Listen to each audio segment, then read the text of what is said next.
প্রিয় পরমের আত্মকথা। ঠাকুরের ছোটবেলাকার কথা। ঠাকুর ভক্তদের সামনে যখন বন্ধু বান্ধব মিলে আড্ডা দিতেন, জীবনমুখী গল্পের আড্ডা, তখন ঠাকুর ভক্তদের কাছে তার জীবনের আত্মকথা বলতেন।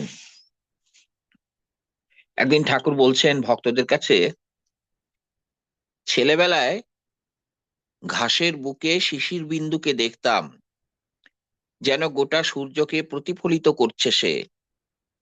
দেখতাম আর মনে হতো, শিশির বিন্দু যদি জগৎ প্রসবিতা সূর্যকে বহন করে বেড়াতে পারে, তবে আমি যত ক্ষুদ্রই হই, আমিই বা পারবো না কেন?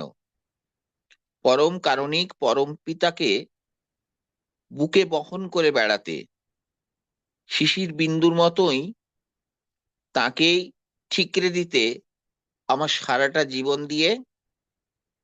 এইসব কথা ভাবতাম, আর বুকখানা যেন আনন্দে 10 হাত হয়ে উঠত।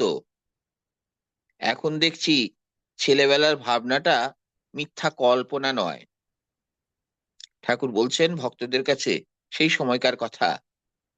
ছেলেবেলায় একদিন মাঠে হাঁকতে গিয়েছি, তখন ঘাসের বুকে ওই শিশির কণার দিকে লক্ষ্য পড়ল।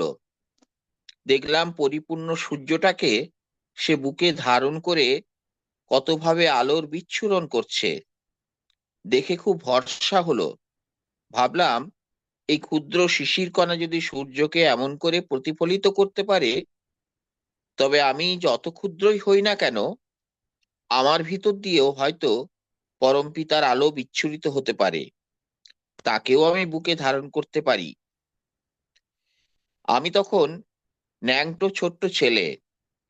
একদিন সকালে দেখি ঘাসের বুকে শিশির, তারই মাঝে মস্ত সূর্যটাকে দেখা যাচ্ছে। ওই দেখে আমার বুকে বল হলো। ভাবলাম, অতটুকু শিশির কণার বুকে যখন অত বড় সূর্যটা ফুটে উঠতে পারে, তাহলে আমিও আমার মধ্যে পরমপিতাকে ধারণ করতে পারবো না কেন? ওই জিনিসটাই আমাকে প্রথমে প্রবল প্রেরণা দিল। তা না হলে ভূতের মতন আজীবন যা করেছি, তা কখনো করতে পারতাম না।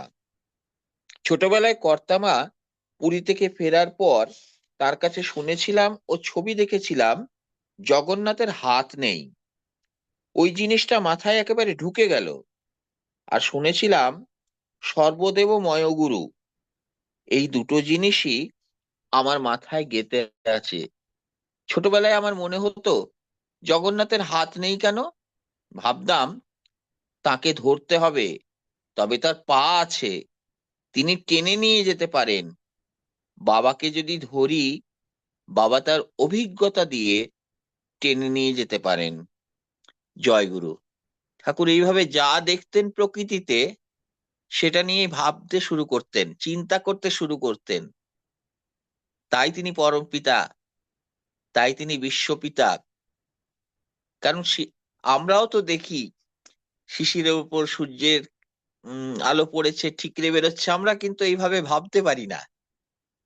আমরা কিন্তু আমাদের দৈনন্দিন জীবনযাত্রায় অনেক কিছু দেখি, কিন্তু যেন সবকিছু ইগনোর করে যাই। ভাবনার জটটাকে আমরা অতটা খুলতে চাই না। জয়গুরু। ঠাকুর আমাদের এইভাবে ছোট ছোট ঘটনার মধ্যে দিয়ে কিন্তু সারা জীবন শিক্ষা দিয়ে গেছেন।